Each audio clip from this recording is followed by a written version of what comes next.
is the Hot Zone. Engaging with the news in a whole new way, international war correspondent Chuck Holton brings insight into areas of crisis and lets you help those affected.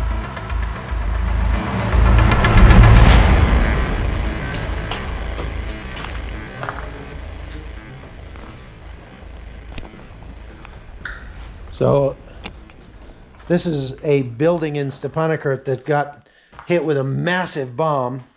This was the administration building for the local power plant. And I mean, this is the kind of destruction that really nothing else causes. I've been through a couple of hurricanes this year and those cause a lot of destruction, but not like this.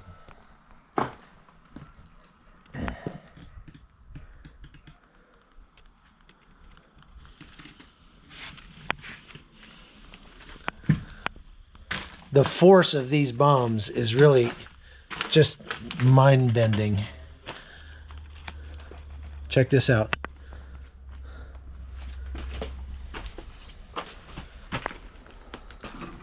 I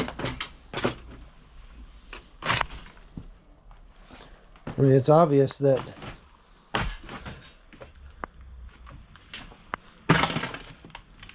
the Azeris can hit what they're aiming at when they want to.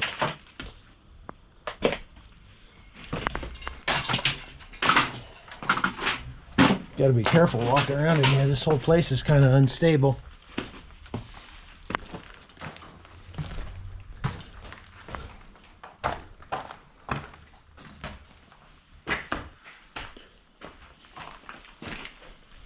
Look at this.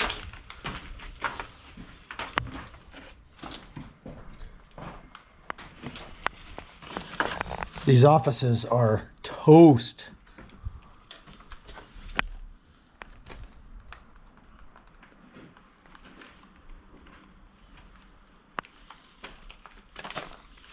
Ooh. Okay, George. Amazing. Hey.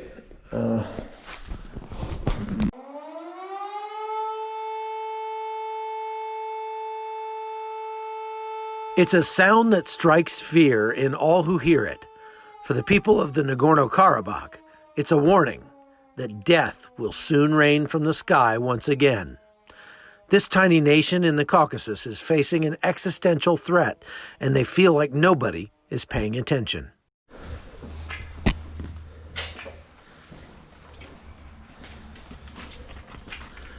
Wow.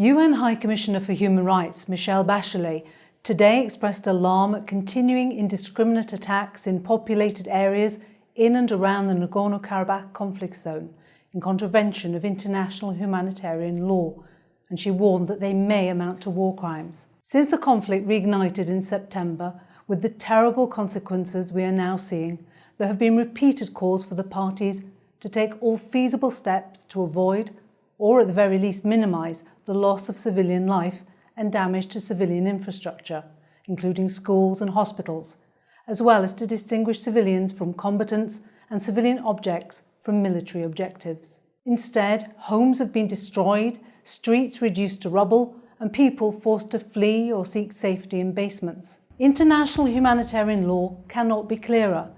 Attacks carried out in violation of the principle of distinction or the principle of proportionality may amount to war crimes, and the parties to the conflict are obliged to effectively, promptly, thoroughly and impartially investigate such violations and to prosecute those alleged to have committed them. According to the Armenian Foreign Minister, some 90,000 ethnic Armenians from Nagorno-Karabakh have fled the current hostilities and are currently in Armenia. The High Commissioner urges all parties involved to depoliticise the issue of providing human rights and humanitarian access to all areas affected by the conflict, including by her teams to the relevant areas, so there can be effective monitoring of the human rights situation on the ground. We call once again on all parties to the conflict to uphold their obligations under international humanitarian law to protect civilians and civilian infrastructure, abiding by the principles of distinction, proportionality and precaution, and avoiding the use of explosive weapons with wide area effects in populated areas. As the loss of life continues and the suffering of civilians deepens, we appeal again for an immediate halt in the fighting and urge all parties to abide by a humanitarian ceasefire and engage in negotiations to find a peaceful and durable solution to this conflict that has wrought so much destruction in the region. The people who live here are Armenians who are Christian, and they've inhabited this region for millennia. But the territory is also claimed by their Muslim neighbors in Azerbaijan. And now the Azeris are bent on driving the Armenians out and taking the land for themselves. And they're doing it with the help of a very powerful ally, Turkey. The war in Artsakh is a war between the Republic of Artsakh, the nation of Armenia, and the nation of Azerbaijan. And it was started by the Azeris, who are trying to not only take territory that has been historically Armenian for thousands of years, but they don't want to stop with just the taking of territory. They want to wipe out the Armenian people. There has been credible evidence of war crimes and atrocities against the people of Artsakh. They're using prohibited weapons, such as cluster bombs. They're using phosphorus in the trees to root out, and all of these are illegal according to international laws. They've been caught shooting prisoners with their hands tied behind their back, shooting them in the head. But the conflict isn't just about land. There's an ethnic and religious nexus as well. Armenian is a historically Christian land, the first nation on earth to officially embrace Christianity, and that is something that the Turks and the Azeris don't want. The Armenian genocide was a precursor to what is happening right now. They're backed openly by the Turkish government, who on the one hand say there was never a genocide, and on the other hand will say, now we're coming to finish what we started. So this is not a conflict between two sides. This is a war between two aggressive nations that want to wipe Armenia from the face of the earth. Erdogan, who's president of Turkey, seeks a revived Ottoman Empire with Islam at its head.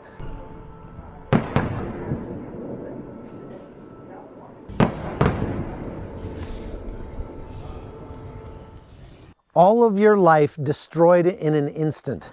That's what the people that lived in this house had happened to them about 2 weeks ago when a bomb just randomly fell out of the sky and destroyed their life's work. And that's what the people of Stepanakert are living under. It's one of the most uncomfortable feelings in the world, not knowing if at any moment a bomb is going to fall out of the sky and destroy your life. So you would wonder why anybody would still be here. But there are a lot of people still here, and what they say is that their men are up on the front lines fighting, so how can they run away? 83-year-old Rosa was sleeping when she awakened to a huge explosion. Now, the house she's lived in for decades is a smoking crater, but miraculously, she survived. Both sides accuse each other of targeting civilians in this conflict, but these Armenians say here it's been a daily occurrence since September. In